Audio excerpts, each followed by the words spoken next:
que tu te laisses, que tu t'exposes à la présence de Dieu. Que tu t'exposes à la présence de Dieu. Nous allons lire un autre texte. Exode 3, le verset 3 à 5. Moïse dit, je veux me détourner pour voir quelle est cette grande vision et pourquoi le buisson ne se consume point.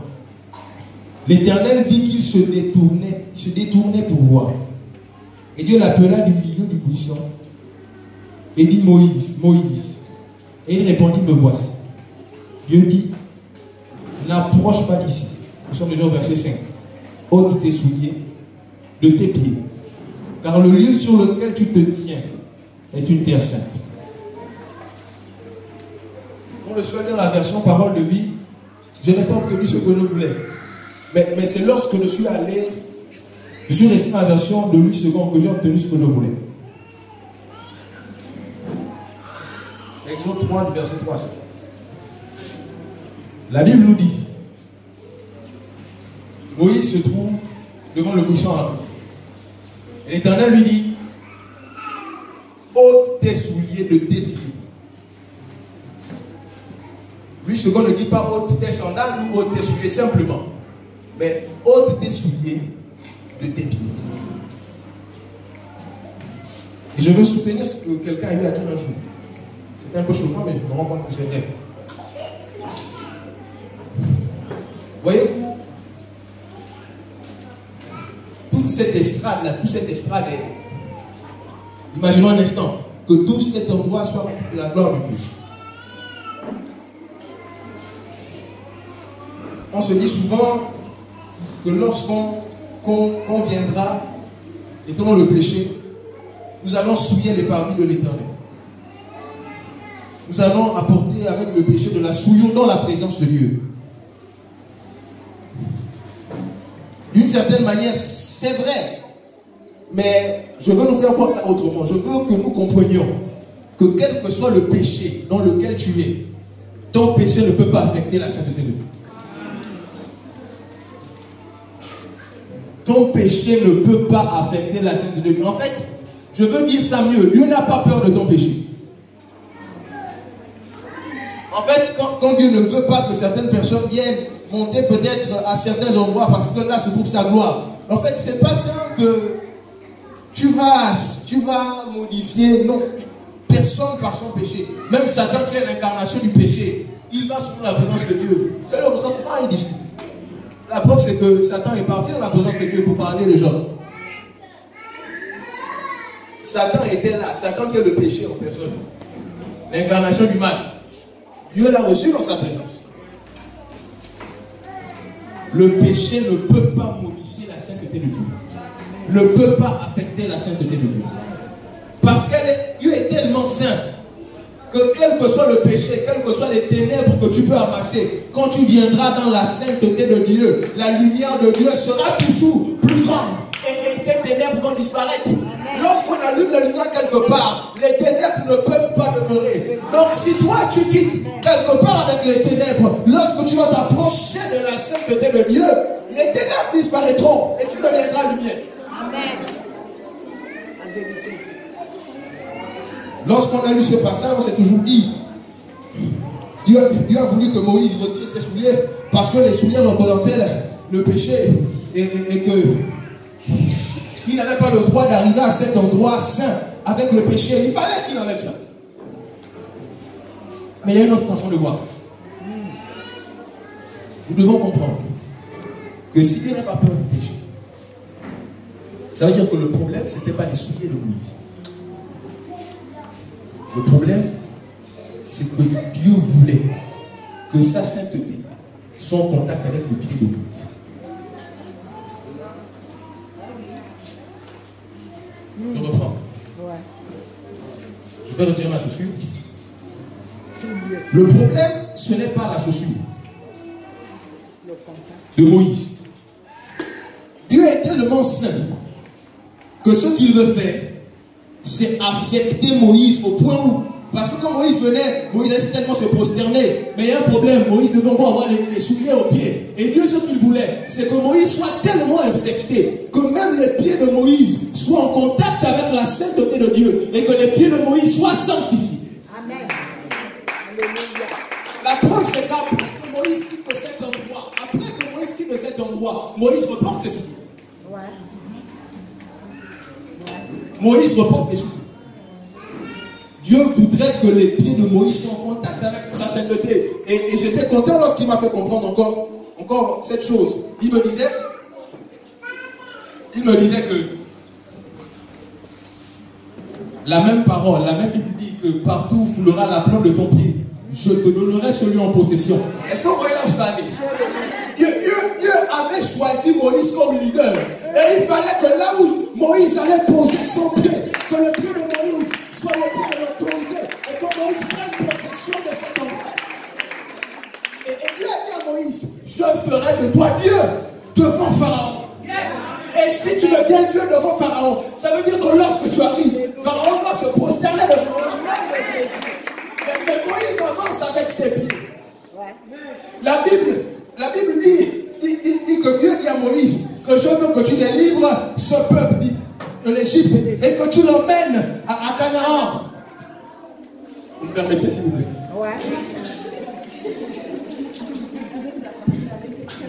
Alors, merci. Ça veut dire que Moïse doit entrer en possession, doit dominer sur l'Égypte. Et Moïse doit passer par le désert. Même dans le désert, Moïse doit dominer dans le désert.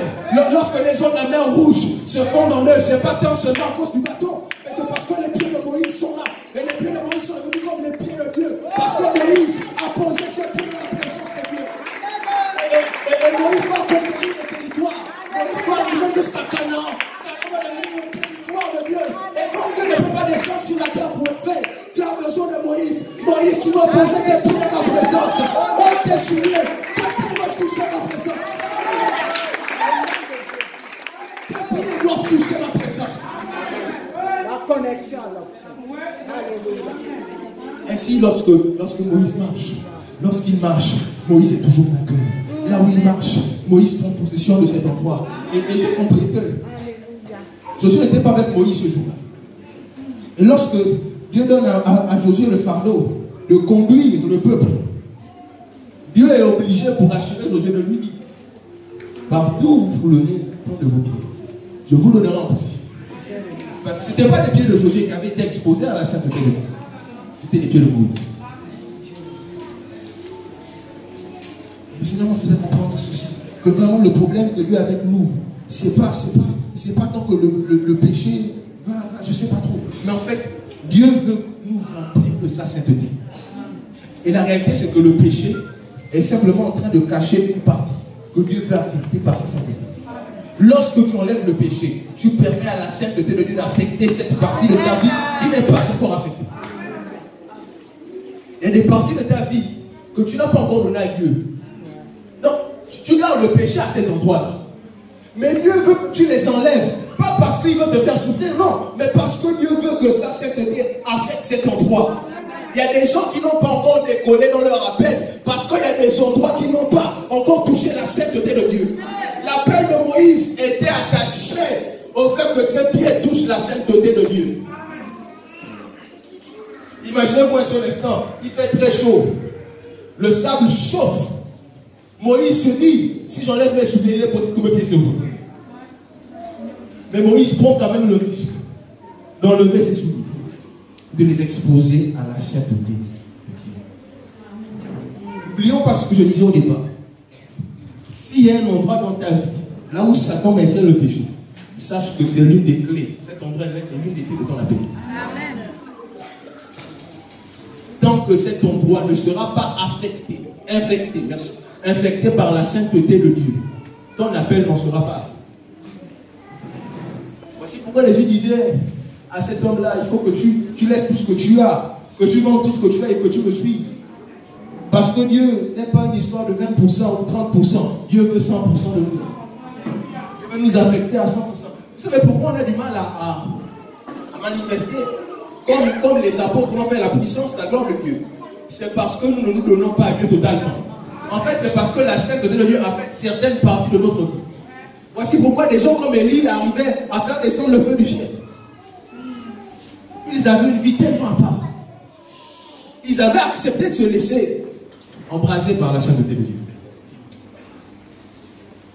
Et il faudrait qu'on en arrive.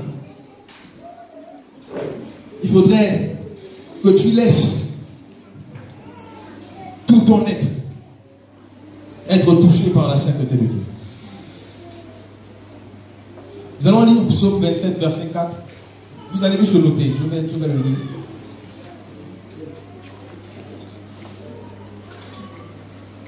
C'est Psaume 27, verset 4. C'est David qui parle. Et il dit, je demande à l'Éternel une chose que je désire ardemment. Je voudrais habiter toute ma vie dans la maison de l'Éternel pour contempler la magnificence de l'Éternel et pour admirer son temple. Psaume 23, verset 6. Oui, le bonheur et la grâce m'accompagneront tous les jours de ma vie et j'habiterai dans la maison de l'Éternel jusqu'à la fin de mes jours. Jean 15, à partir du verset 5. Je suis le cep, je suis le vrai cep. Vous êtes les sarments. Quand je suis le cep, vous êtes les sarments. Celui qui demeure en moi et en qui je demeure porte beaucoup de fruits. Car sans moi, vous ne pouvez rien faire. Le verset 7 dit ceci. Si vous demeurez en moi et que mes paroles demeurent en vous, demandez ce que vous voudrez et cela vous sera accordé. Hier, il y a quelqu'un qui a lu ce passage et la personne m'a fait peur parce que je me suis dit que cette personne risque d'arriver là où je vais arriver demain. Mais que l'on soit rendu à Dieu. Dieu a caché. Alors, je me rends compte d'une chose. Le roi David, qui a tous les biens de la vie, je ne sais pas, qu'est-ce qu'il peut lui manquer? Il est roi. Donc tout ce qu'il veut, il a. L'argent, les femmes, les maisons, tout ce qu'il veut, il l'a. Mais la Bible nous fait comprendre que le roi David, ce qu'il désire, ce n'est pas l'argent. Ce qu'il désire, ce n'est pas les biens de ce monde. Ce que le roi David désire, c'est habiter dans la maison de l'Éternel. Et il dit, ce n'est pas juste que je veux habiter dans sa maison, mais je veux contempler sa magnificence. Ça veut dire que pour David, tout ce qu'il a là, même si qu'on lui ôte ça, la chose qui va faire le plus mal à David, c'est le fait de ne pas pouvoir arriver dans la maison de l'Éternel. Et quand j'ai regardé ça, je me suis dit, il y a un truc dans la présence de Dieu. Il y a un truc dans la présence de Dieu qu'on n'a pas encore compris. Il y a un truc qui se trouve dans la présence de Dieu. Je ne sais pas c'est quoi. Mais ce truc-là, c'est ce qui a attiré David. Ce qui a attiré le roi David. Nulle part ailleurs, David n'a trouvé ce qu'il trouve dans la présence de Dieu. Ainsi, David dit, jusqu'à la fin de mes jours, je veux demeurer dans la présence de Dieu. Et à un moment donné, il dit, un jour dans les parties de l'Éternel, un seul jour, vaut mieux que 1000 ailleurs. Ça veut dire que même si que tu te retrouves en étant l'homme le plus riche du monde, et étant capable de claquer les doigts, obtenir tout ce que tu veux, David dit tout ça c'est petit. David veut me faire comprendre que même ça c'est encore trop petit. Même cette place, je ne veux pas ça. Si on me demande de choisir entre cette place et être simplement dans la présence de Dieu pour le contempler, je choisirais d'être dans la présence de Dieu. Ça veut dire qu'il y a un truc qui est dans la présence de Dieu que nous on n'a pas encore capté. Mais que David a su capter. Je ne sais pas quelle révélation David a eu de la présence de Dieu. Mais nous on ne l'a pas. Et je me suis dit que nous sommes à une époque où David aurait voulu. David aurait voulu vivre à notre époque. Et je crois que si David avait été à notre époque, ce que David a écrit, il aurait écrit autre chose.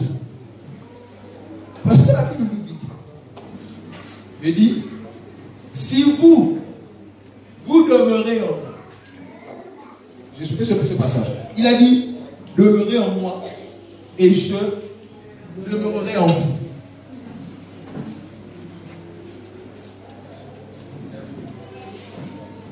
Demeurez en moi et moi je vais demeurer en vous.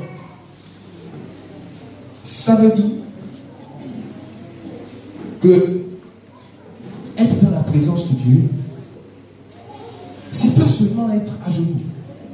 C'est pas seulement être assis quelque part, en train de prier, en train de crier à lui. Non. Ça veut dire que cette histoire de demeurer dans la présence de Dieu, toi tu veux demeurer dans sa présence, mais ce que tu ignores peut-être, c'est que Dieu cherche une demeure. Dieu veut une demeure. Et il a dit, je n'habiterai pas dans des maisons faites de bois. Demeurer, c'est rester, c'est s'établir. Dieu ne dit pas, je veux me balader, juste faire un tour chez toi et revenir.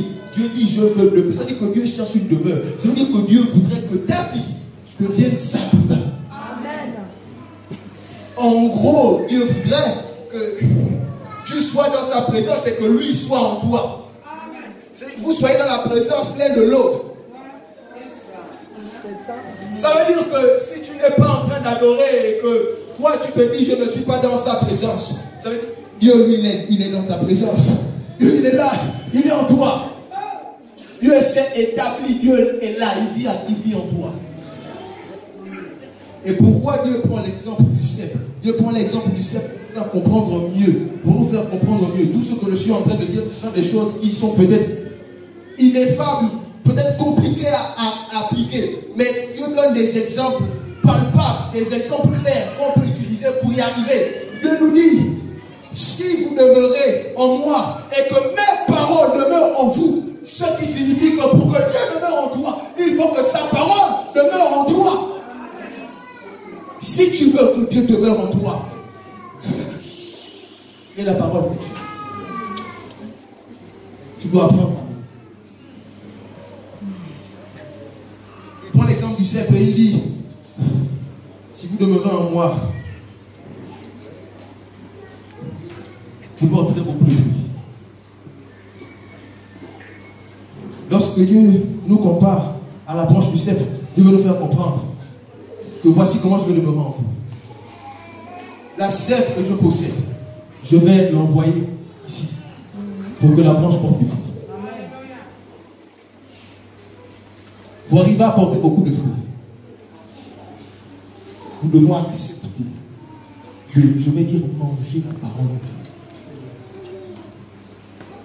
Nous devons la manger. Nous devons la consommer. Je veux dire ça. Être dans la présence de Dieu, c'est petit. Être dans la présence de Dieu, c'est être sous la loi. Parce que quand on était sous la loi, c'est là où les gens prennent dans la présence de Dieu, il fallait qu'ils aillent dans le temple et qu'ils soient là. Pour profiter de Dieu. Mais Dieu dit, je ne veux pas seulement que vous soyez dans ma présence.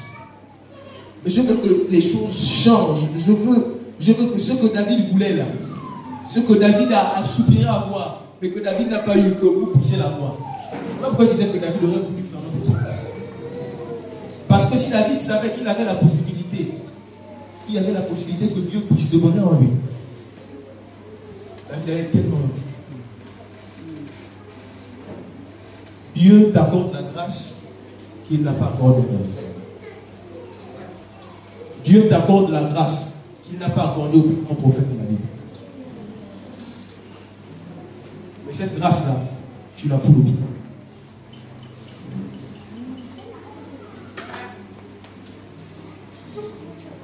En fait, c'est un mélange. Je ne sais pas comment expliquer ça. Je ne sais pas si je suis au bon endroit pendant que je donne ce message, je ne sais pas. Peut-être que ce n'est pas ici que je donne ce message. Peut-être que ce n'est pas le message du jour. Peut-être que ce n'est pas ce dont vous avez besoin. Parce que je crois que la réaction des gens devait être différente. J'ai l'impression que je suis pas au bon endroit ce matin. Je ne sais pas. Non, j'ai l'impression, Papa Christian. Parce que ces choses que Dieu est en train de dire, ce n'est pas des choses que j'invente. Ce sont des choses que lorsque le Seigneur m'a donné, j'étais en train de sauter. Parce que je me rendais compte de ce que Dieu, ce que les prophètes ont cherché. Dieu nous le donne sans pourtant qu'on le demande. Mais on n'arrive pas à en profiter. C'est-à-dire que Dieu veut demeurer en toi. Dieu veut vivre en toi. Dieu veut habiter en toi. Dieu veut respirer en toi. Si des personnes je veux le dire, si des personnes en qui Dieu n'a pas habité ont fait des choses extraordinaires, en plus forte raison, toi. En plus forte raison, nous qui sommes dans cette terre où Dieu veut. En fait, c'est pas que c'est seulement nous qui voulons. C'est-à-dire que toi-même, tu veux dans sa présence. Mais lui, il a dit, il a déclaré que moi, je veux demeurer en toi. C'est vrai. Tu n'as pas demandé. Mais comment on n'arrive pas à produire la moitié de ce que ceux qui n'ont pas eu cette grâce ont produit? Alléluia. Alléluia. C'est qu'il y a un problème. Il y a un problème. Il y a un problème d'infection. On doit accepter de se laisser infecter par Jésus. On doit accepter de se laisser exposer à la sainte présence. Nous allons lire Jean le chapitre 8. Je crois que je vais terminer par partir de son premier verset.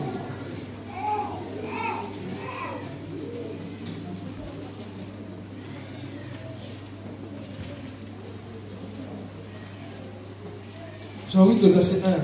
Jésus se rendit à la montagne des Oliviers. Mais dès le matin, il alla de nouveau dans le temple. Et tout le peuple vint à lui. S'étant assis, il les enseignait. Alors les scribes et les pharisiens amenèrent une femme surprise en adultère et la plaçant au milieu du peuple. Ils dirent à Jésus, Maître, cette femme a été surprise en flagrant délit d'adultère. Moïse dit dans la loi, nous a ordonné, Moïse dans la loi nous a ordonné de lapider de telles femmes. Toi donc, que dis-tu? Il disait cela pour l'éprouver, afin de pouvoir l'accuser. Mais Jésus s'étant baissé, écrivait avec le doigt sur la tête. Comme il continuait à l'interroger, il se releva et leur dit que celui de vous qui est sans péché jette le premier la pierre contre elle. Et s'étant de nouveau baissé, il écrivait sur la terre. Quand ils entendirent cela, accusés par leur conscience, ils se retirèrent un à un, depuis les plus âgés jusqu'au dernier. Et Jésus resta seul avec la femme qui était là au milieu. Alors s'étant relevé et ne voyant plus que la femme, Jésus lui dit, femme, où sont ceux qui t'accusaient? Personne ne t'a-t-il condamné? Elle répondit, non Seigneur. Et Jésus lui dit, je ne te condamne pas non plus. Va et ne péche pas.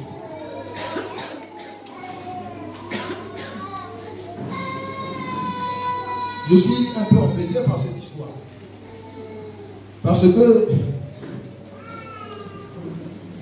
aujourd'hui dans l'église, je ne veux pas dire vous, je vais dire nous, parce qu'il y a des choses en moi que je retrouve et qui sont compatibles à ça. Et que Dieu nous délivre de ça. Je me rends compte que le fruit de notre sanctification aujourd'hui est en accord avec le pharisianisme.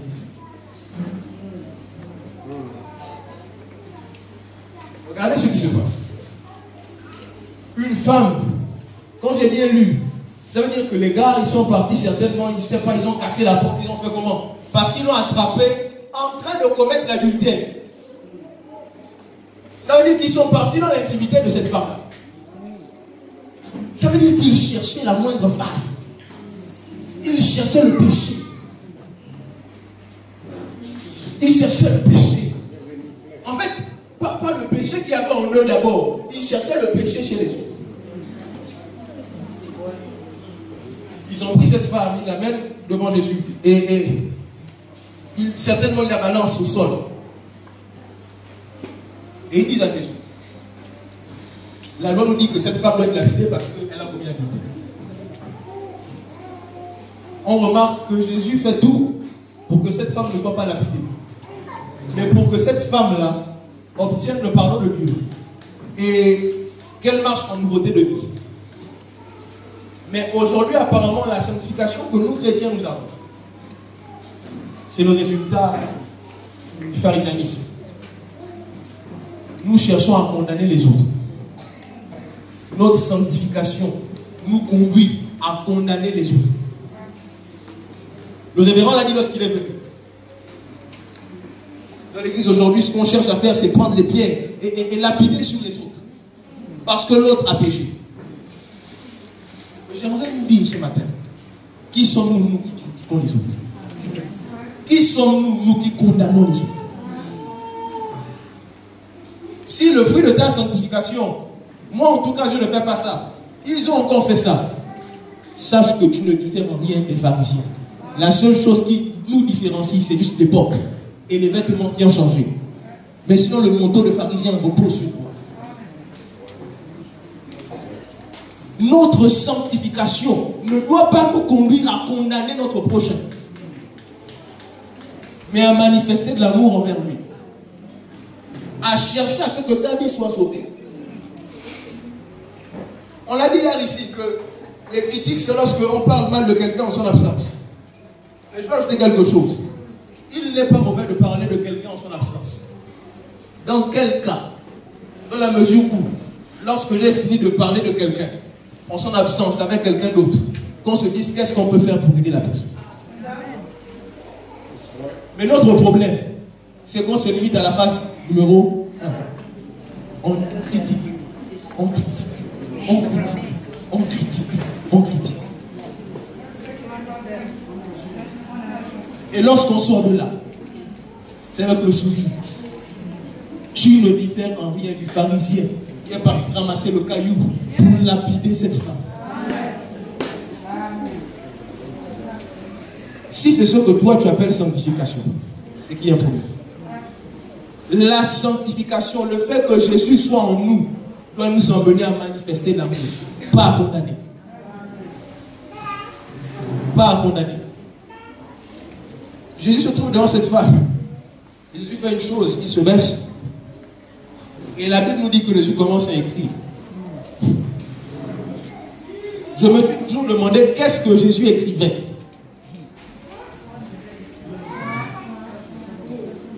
Jésus est en train d'écrire. Il y a une autre version de la Bible là où on dit que Jésus faisait des traits au sol. Et ce que je me suis dit, c'est que pendant que Jésus était en train d'écrire, en fait, ce que Jésus a fait, c'est que les pharisiens sont venus donner une information. Cette femme a été trouvée en position d'adultère. Deuxièmement, la loi de Moïse demande de la condamner. Jésus s'assoit. Et comme un très bon mathématicien, Jésus commence à écrire l'équation. Si les pharisiens disent que cette femme a combien d'adultère, deuxième ligne, si Moïse a dit qu'une femme adultère doit être lapidaire, Jésus a ajouté une troisième ligne qu'eux, ils n'ont pas certainement su. Jésus a commencé à faire le calcul des péchés de chacun d'entre eux.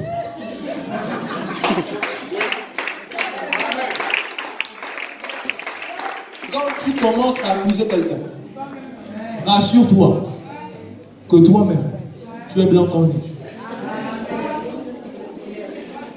Jésus a commencé à écrire et il a commencé à faire cette résolution d'équation.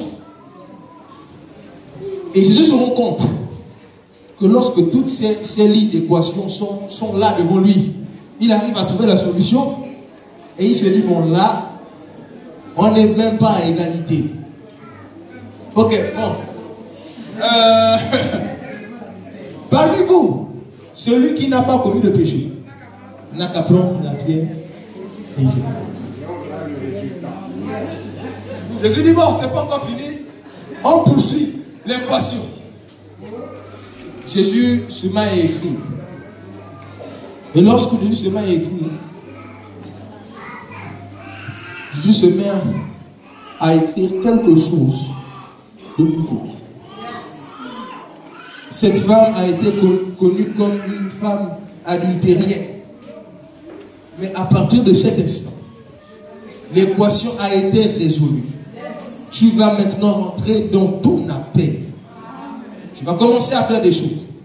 Parce que je suis sûr que même lorsque Jésus a commencé avec les finances d'équation, Jésus a aussi pris en considération le fait que cette femme avait un appel sur sa vie. Et qu'il y avait des choses à remplir. Et je n'ai pas réussi à trouver mes choses. Je me dis quand même, je crois, c'est une impression, que Marie de Magdala a rencontré Jésus après l'histoire de cette femme adultère. La Bible ne dit pas que Jésus est parti vers Marie de Magdala. Marie de Magdala est partie vers Jésus. Je suis sûr que Marie de Magdala avait entendu cette histoire, que Jésus pardonne même les femmes pécheuses. Et Marie de Magdala a dit, je vais saisir l'occasion, en fait, que Jésus soit là, pour obtenir le pardon de mon péché. Certainement, Marie de Magdala s'est dit, mais cette femme adultérienne, lorsque Jésus a fini de lui accorder le pardon, Jésus a réglé son histoire, sa vie n'a plus jamais été la même. Elle voulait avoir le même résultat. Et elle s'est dirigée vers Jésus. Vous savez, il y a des actions que Jésus pose aujourd'hui dans la vie d'une personne. Ce n'est pas seulement pour toi, mais c'est une action prophétique qui va mener l'autre personne à lui. En gros, les pharisiens se disaient que si Jésus n'avait pas condamné cette femme, c'était simplement parce que c'était elle. Mais derrière cette femme-là, Jésus voyait beaucoup de personnes qui vivaient dans ce péché et que Dieu voulait l'utiliser. Et Jésus savait que, en sauvant l'une d'entre elles, c'était un espoir qui donnait à ceux qui étaient derrière elle. Amen. Ta sanctification ne doit pas te conduire à la condamnation, mais à la manifestation de l'amour de Dieu. Ta sanctification ne doit pas te pousser à critiquer, à détruire, à être nerveux, à être rancunier. Non. Ta sanctification doit te pousser à manifester l'amour. Je vais terminer avec ceci. J'ai compris que la haine, la rancune, la jalousie, ce sont des armes de Satan pour détruire. Et il y a une arme que Satan a toujours voulu avoir, je suis sûr. Il n'a jamais pu l'avoir et ne l'aura jamais, tant qu'il sera Satan. C'est l'amour.